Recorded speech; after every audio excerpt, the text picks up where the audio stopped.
어떤 그 장사를 하시는 분들이 있었는데 서로 같은 업종에서 장사를 하면서 길을 이렇게 사이에 두고 마주 보고서 이제 장사를 하는 거예요. 서로 이제 경쟁 관계 속에 있는 것이죠.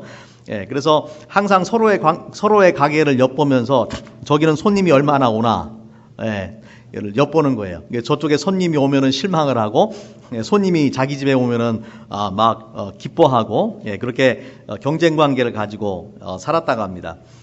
그런데 그 어느 날 이 두 가게 주인 중에 한 사람에게 천사가 꿈에 나타나 가지고 이런 말을 합니다. 내가 너의 소원을 무엇이든지 들어줄 텐데, 네가 원하는 것을 다 들어줄 텐데, 다만 네가 원하는 것을 들어주면은 그 너희 앞집에 있는 그 가게 주인이 2배를 받을 것이다 라고 얘기를 했대요. 예를 들면은 내가 너에게 물질의 복을 주면은 네 앞집에 있는 사람은 물질을 2배로 받을 거다. 또 너에게 건강과 장수를 주면은 네 앞집에 있는 그 가게 주인은 그 너의 시기와 경쟁의 지금 대상이잖아요. 그 주인은 더 오래 건강하게 살 것이다. 너한테 무엇을 해주기를 원하느냐? 천사가 물어봤어요.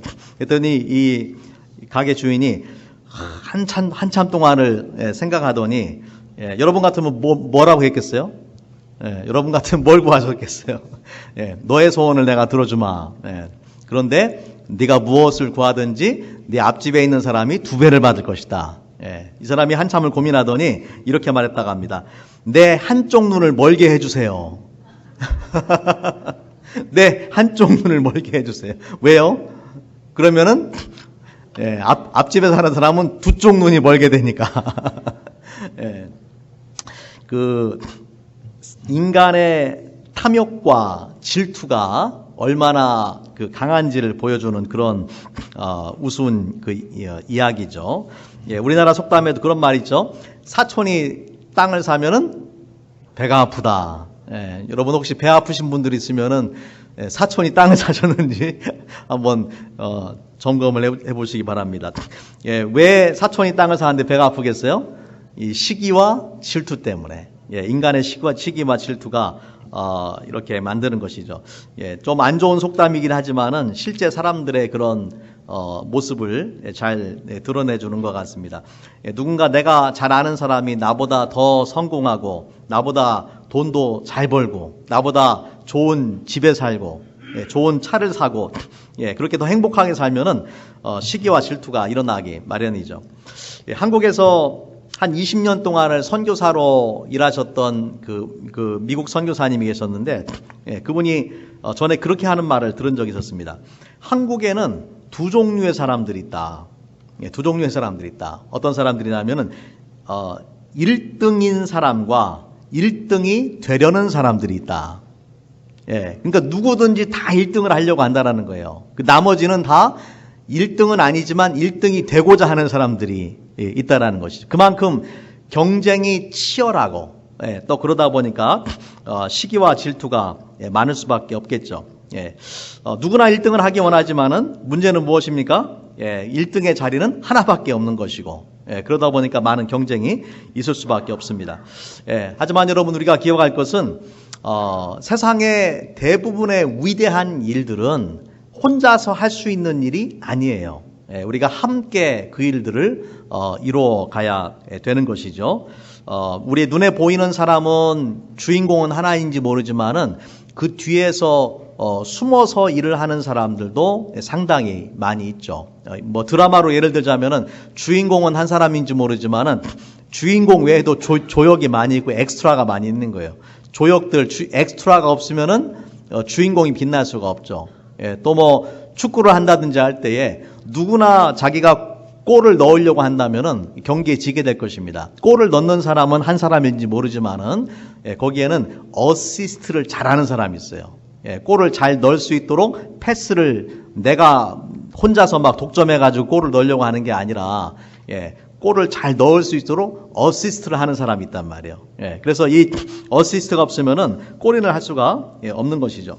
자, 오래전에 그 출판된 그 책이 있는데, 이 데이빗 희넌과 워런 베니스의 책입니다. 이 책의 제목은 Co-Leaders, The Power of Great Partnership 이라는 이 책인데, 이 책에는 이 성공한 기업인이나 정치인들이나 스포츠맨 이런 사람들 가운데서 연구를 해보니까 모든 성공한 사람들의 뒤에는 그들을 위해서 땀 흘려서 일을 해준 위대한 이인자들이 있더라는 것이에요. 혼자서 그렇게 된 것이 아니라 그 사람이 그런 위대한 일을 하도록 만들어준 중요한 역할을 한 사람들이 항상 있다라는 것이죠. 이 책에서 많은 사람들을 소개를 하는데 그 중에서 이제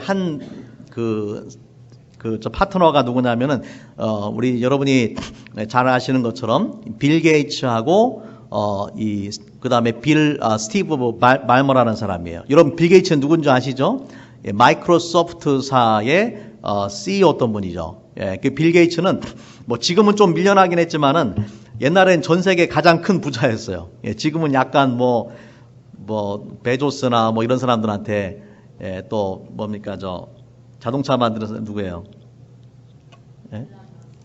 뭐 머스크랑 또 밀려나고 좀 했긴 했지만은 한때는 전 세계 가장 부자였던 사람인데 여전히 지금도 엄청난 돈을 벌죠. 빌 게이츠가 하루에 얼마를 버는지 아세요? 1년이 아니라 하루에. 한번 게스해 보세요. 하루에 버는 돈. 빌 게이츠가 하루에 얼마를 벌까요? 하루에. 하루에 얼마를 버는지 보니까 1,000만 불을 법니다. 하루에 1,000만 불. 하루에 버는 게 1,000만 불이에요. 시간당으로 따져 보니까 45만 6,625불을 벌어요. 45만 불. 1시간에. 1분에 7,160불을 벌고 1초당 127불씩을 벌어요. 뭐 일할 맛이 안 납니다. 그죠? 그러니까 상당한 부자, 엄청난 부자죠. 그런데 이 빌 게이츠가 이렇게 부자가 될 수 있었던 중요한 이유 중에 하나는 물론 빌 게이츠가 뭐 이런 똑똑한 사람이긴 하지만은 그 뒤에 스티브 발머라는 사람이 있었다라는 거예요. 두 사람 다 이 하버드에서 공부를 한 사람이고 하버드 대학의 자존심을 높인 그런 사람입니다. 이 스티브 발머는 이 테크놀로지 쪽에 있었던 사람은 아니지만은 컴퓨터 관계를 했던 사람은 아니지만은 회사의 인사권을 가지고 이 경영을 했던 직원을 채용하고 또 경영권을 가지고 있었던 사람입니다. 그리고 이 스티브 발머 때문에 이 마이크로소프트가 도스에서 윈도우 시스템으로 넘어가는데 아주 중요한 역할을 한 사람이라고 그렇게 평가를 받습니다. 그래서 많은 사람들이 스티브 발머가 없었다라면은 오늘날의 마이크로소프트사는 없었을 것이다. 그러니까 많은 사람들이 보기에 빌 게이츠만 주인공인 것처럼 보이지만 실제로 그 2인자의 역할을 한 사람, 어시스턴트의 중요한 역할을 한 사람이 스티브 발머라는 것이죠. 여러분 이렇게 우리가 한 사람이 모든 것을 할 수 있는 것이 아니에요. 이렇게 빌 게이츠와 스티브 발머가 함께 파트너가 되어서 동역을 했기 때문에 마이크로소프트사가 오늘날 굴지의 그런 대기업으로 성장을 할 수가 있었던 것입니다. 여러분 이러한 동역의 원리는 세상에서만 적용되는 것이 아니라 하나님 나라도 마찬가지죠. 우리가 하나님의 나라를 위해서 일꾼으로 한 사람 한 사람이 부름을 받았는데 중요한 것은 내가 얼마나 돋보이고 내가 얼마나 주인공이 되느냐 하는 것이 아니고 어떻게 내가 하나님 나라에 공헌을 하고 함께 우리가 주님의 나라를 위해서 동역하고 협력하느냐 하는 것이 중요한 것이죠. 세상은 이 한없는 경쟁 사회고 또 시기하고 질투하고 누가 먼저 올라설 것인가 그렇게 싸워대지만은 우리는 하나님 나라를 위해서 동역하고 협력해야 된다. 그리고 이러한 동역과 협력의 원리를 가장 잘 보여준 사람이 누구냐면 오늘 말씀 속에서 우리가 읽은 이 침례 요한, 예수님과 침례 요한의 그런 관계 속에서 우리가 그것을 볼 수가 있습니다. 자, 오늘 이 말씀으로 돌아가서 보면은요, 오늘 말씀이 이제 있는 그 현장은 어디냐면은 그 후에 예수께서 제자들과 유대 땅으로 가서 거기 함께 유하시며 침례를 베푸시니라. 요한도 살렘 가까운 에논에서 침례를 베푸니 거기에 물이 많음이라. 그러므로 사람들이 와서 침례를 받더라. 그러니까 지금 그 전에는 누구만 침례를 줬어요? 요한만 침례를 줬어요.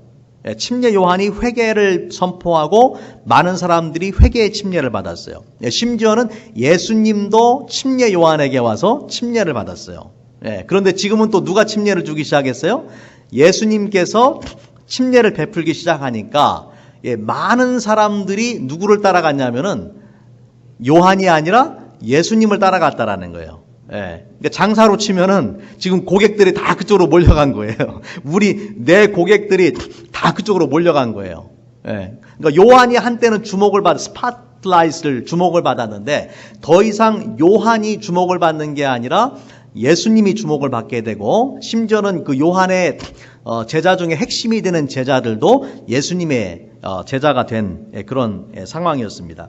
그런 상황 속에서 이제 그 25절 말씀에 보면은 요한의 제자 중에서 한 유대인과 더불어 정결 예식에 대해서 변론이 되었더니, 여기서 말하는 정결 예식은 유대인의 전통적인 그런 정결 예식이 아니라 침례에 관한 말씀이라고 생각을 할 수가 있습니다. 26절에 그들이 요한에게 가서 이르되 라삐어 선생님과 함께 요단강 건너 저편에 있더니 곧 선생님이 증언하시더니 뭐라고 증언했어요?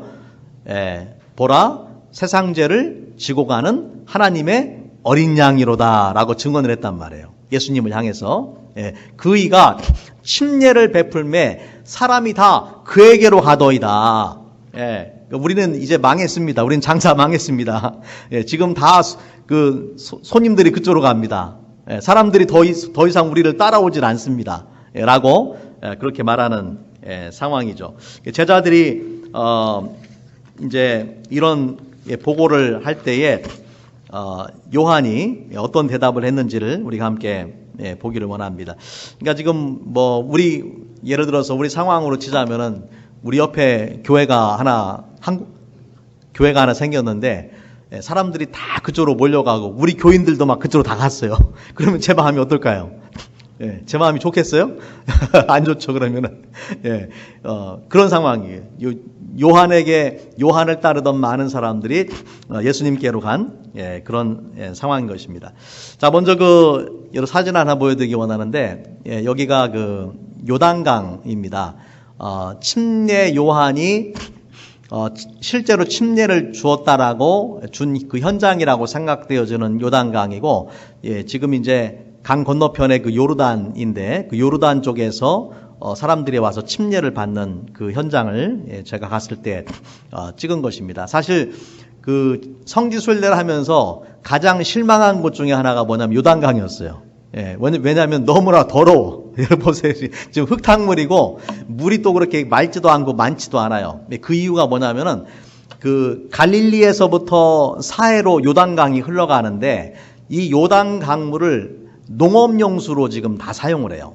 그러니까 그 물이 다 빠져가지고 물량도 줄어들고 물도 이제 깨끗해지지 않은 것이죠. 아마 예수님 당시에는 훨씬 더 깨끗하고 물도 많지 않았을까 그렇게 생각을 합니다.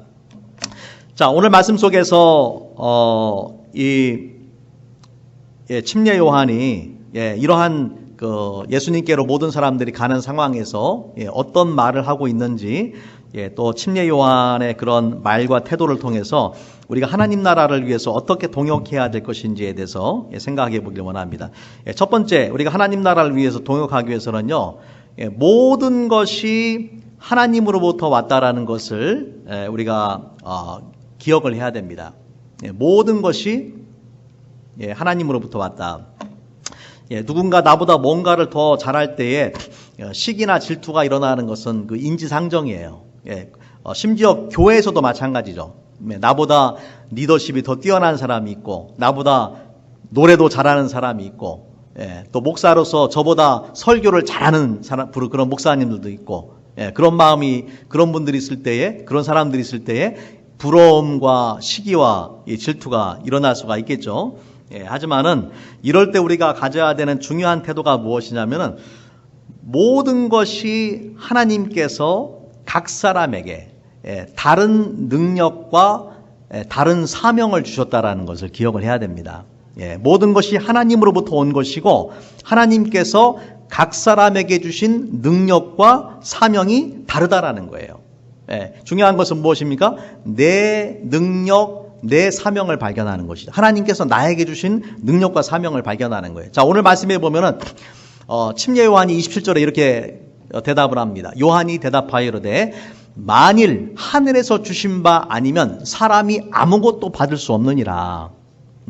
하나님이 그 사람에게 그런 능력을 주셨고 하나님이 그 사람에게 그런 은사를 주시고 재능을 주시고 또 사명을 주셨다라는 거예요. 그러니까 우리가 시기하고 질투하고 그렇게 하기보다는 하나님이 주셨다라는 것을 기억을 하고 이제 중요한 것은 나에게 주신 사명, 나에게 주신 능력을 발견하고 그 주신 사명을 충성되게 감당하는 것이 중요하다라는 것이죠. 루스 월슈라는 그 분이 그런 말을 했어요. 영어로 한번 먼저 읽어드릴게요. Envy is the art of counting another's blessings instead of one's own. 시기라는 것이 언제 일어나느냐? 자기에게 주신 축복을 세지는 않고 다른 사람의 축복을 셀 때에 시기가 일어난다. 하나님께서 우리한테 주신 축복이 많은데 그거는 세어보지 않고 다른 사람들한테 준 축복이 뭔지를 셀 때에 마음속에 envy, 이 시기가 일어난다라고 그렇게 이야기를 했습니다. 우리가 하나님 나라를 위한 그 진정한 파트너 관계를 갖기 위해서는 침례 요한처럼 모든 것이 하나님이 주신 것이다 라는 것을 여러분이 믿으시기를 바랍니다. 두 번째 중요한 것은 하나님의 일이 성취되는 것을 우리가 기뻐해야 돼요. 오늘 말씀에 28절 먼저 보니까 내가 말한 바 나는 그리스도가 아니요 그의 앞에 보내심을 받은 자라고 한 것을 증언할 자는 너희니라. 예수님이 그리스도고 나는 보내심을 받은 자다. 예수님을 위해서 보내심을 받은 자다. 그러니까 예수님의 능력과 사명이 따로 있고 침례 요한의 능력과 사명이 따로 있는 거예요. 그렇죠? 너희도 그것을 증언을 해야 된다. 그러면서 29절 말씀해 보니까 신부를 취하는 자는 신랑이나 서서 신랑의 음성을 듣는 친구가 크게 기뻐하나니 나는 이러한 기쁨으로 충만하여노라. 제자들이 걱정하면서 지금 다들 예수님께로가 침례를 받습니다. 우리한테 이제 사람들이 안 옵니다. 당신은 이제 주목의 대상이 아닙니다. 이렇게 이야기를 하는데 그 요한이 슬퍼하거나 시기하거나 질투하는 것이 아니라 오히려 뭐라고 말합니까? 크게 기뻐한다. 신부를 취하는 것은 신부지만 여기서 신부는 누구를 말하는 거예요? 신랑은 누구를 말하는 거예요? 예수님을 말하는 거예요. 예수님. 신랑의 음성을 듣는 친구는 누구를 말해요? 자기 자신, 침례 요한을 말하는 것이죠. 그래서 마치 그 신랑이 신부를 만나는 것처럼 결혼식을 하는 것처럼 예수님께서 이제 이 땅에 오셔서 하나님의 백성들을 만나는 하나님의 구원의 역사를 이 땅에 이루어 가시게 되는데 그것을 바라보는 들러리로서 이 요한은 그것 자체가 너무나 기뻐서 그런 기쁨으로 충만하다라고 그렇게 이야기를 합니다. 여러분, 요한이 왜 이런 기쁨을 가질 수 있었겠어요? 자기 자신의 명예나 자기 자신의 지위나 자신의 인기나 이런 것을 생각하면 안 되죠. 이런 것을 생각했다면은 요한이 그 마음속에 시기, 질투 막 이런 게 생겼겠죠. 하지만 요한의 관심은 그것이 아니라 하나님의 나라가 하나님의 왕국이 이 땅에 이루어지는 것이 요한의 그 관심이에요. 여러분, 우리가 내가 무엇에 기뻐하는지를 보면은 그 사람의 가치관을 드러내 주는 거잖아요. 그 사람의 가치관이 기쁨 속에 드러나 있습니다. 요한이 지금 기뻐하는 것은 바로 하나님의 뜻이 예수님을 통해서 이루어지고 하나님의 나라가 이 땅에 이루어가는 그것을 보고서 기뻐하는 거예요. 그리고 그 일에 내가 조금이라도 쓰임받는 존재가 된다라는 것이 너무나 기쁘고 감사한 것이죠. 여러분, 하나님의 나라는 이 거대한 직소 퍼즐과 같습니다. 여러분, 직소 퍼즐 뭔지 아시죠? 조각조각 맞춰가지고 그림 만드는 거. 직소 퍼즐과 같아요. 거기에 보면은 큰 조각도 있고 작은 조각도 있고 또 밝은 조각도 있고 어두운 조각도 있어요.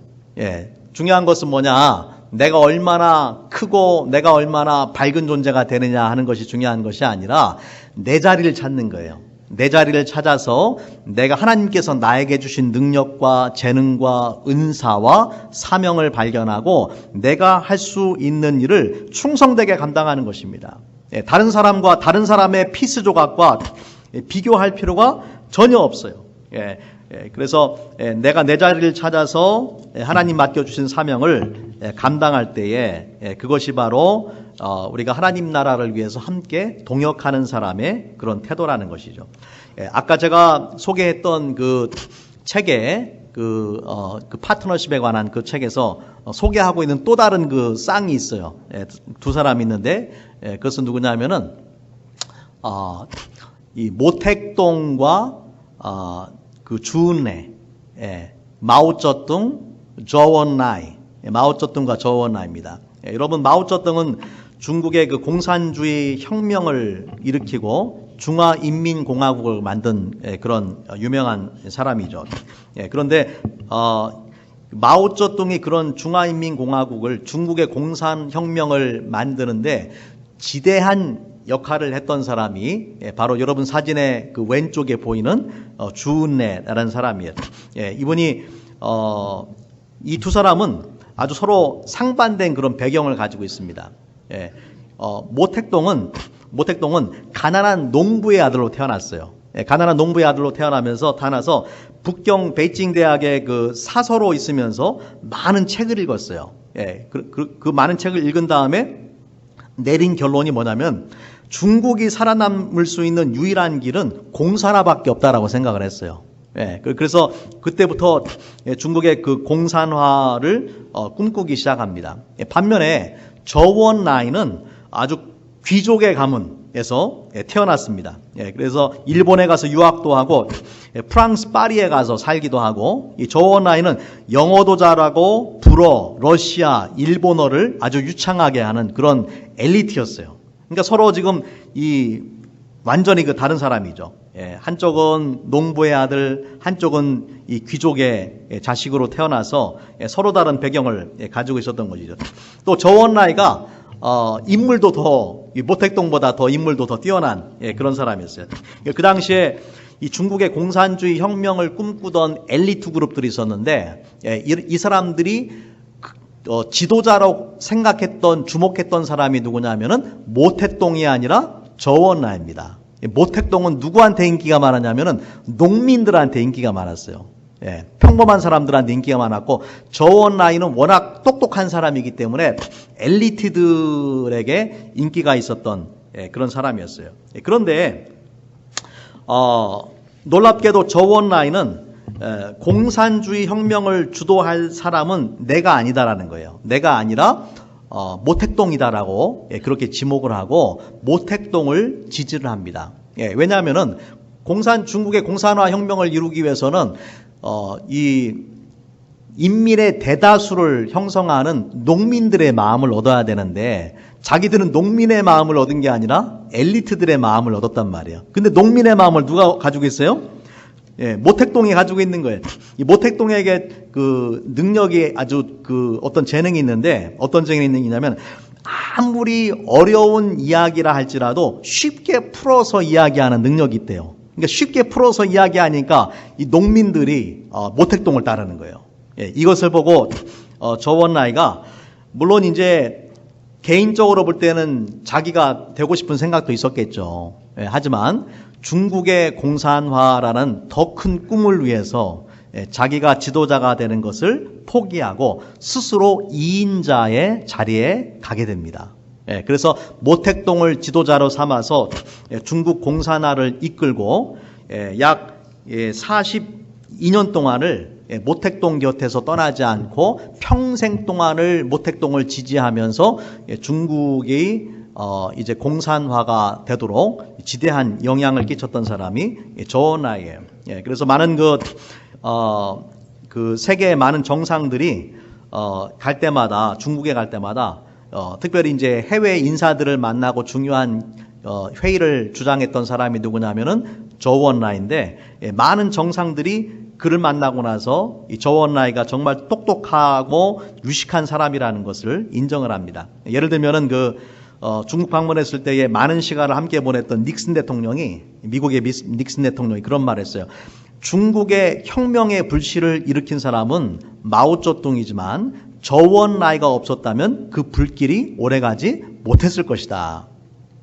그만큼 조원라이가 중요한 역할을 했다라는 것이죠. 여러분, 조원라이가 자신이 속한 중국이라는 나라의 공산화의 꿈을 위해서 자기 자신의 꿈을 포기하고 스스로 2인자의 자리에 가서 이 중국 공산화를 이뤘다라는 것이에요.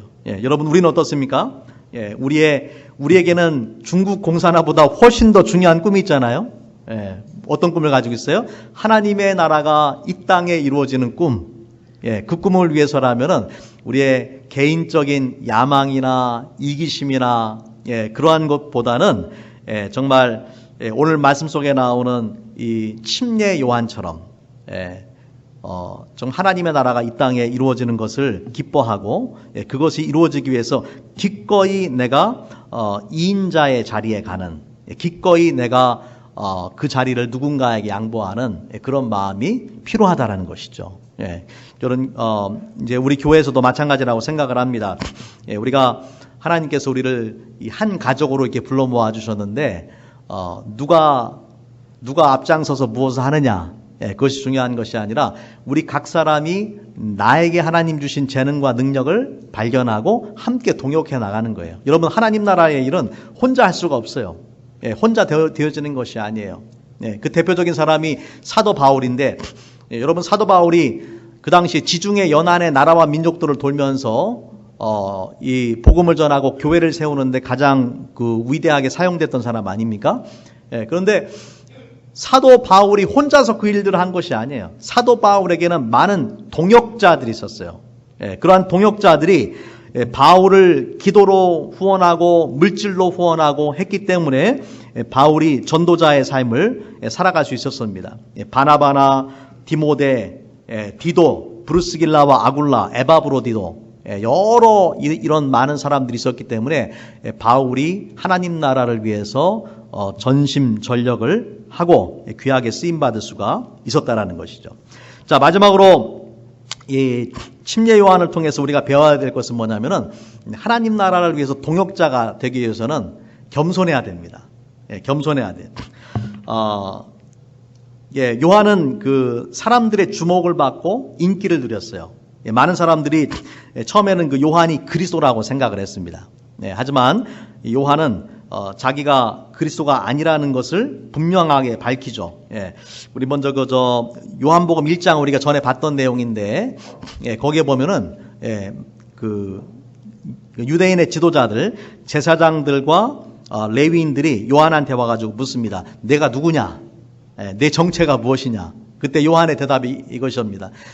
이르되 나는 선지자 이사야의 말과 같이 주의 길을 곧게 하라고 광야에서 외치는 자의 소리로다. 나는 소리다. 외치는 자의 소리다. 여러분, 소리는 어떤 역할을 하는 거예요? 메시지를 전달하는 역할을. 소리는 메시지를 전달하고 나면은 어떻게 됩니까? 사라져버리는 거예요. 없어져 버려요. 그러니까 메시지는 전달되고 메신저는 없어져 버리는 거예요. 그만큼 나는 중요한 존재가 아니다. 나는 중요한 존재가 아니다. 이런 태도를 가지고 겸손하게 주의 일을 감당했던 것이 바로 침례 요한이에요. 또 그 요한복음 1장 27절 말씀에 보면은 자신을 낮추어서 이렇게 말하죠. 나는 그의 신발끈을 풀기도 감당하지 못하겠노라. 나는 너무나 낮은 존재여서 그분과는 비교도 되지 않는 그런 존재다라고 자신을 낮춥니다. 오늘 또 우리가 함께 읽은 그 요한복음 3장 30절 말씀에 보면은 그는 흥하여야 하겠고 나는 쇠하여야 하리라 라고 그렇게 말합니다. 그래서 예수님께서 점점 위대해지시고 나는 점점 become less, 쇠하여야 된다라고 자신을 철저하게 낮추고 자신을 드러내지 않고 예수님을 높이는 그런 역할을 하는 것을 볼 수가 있습니다.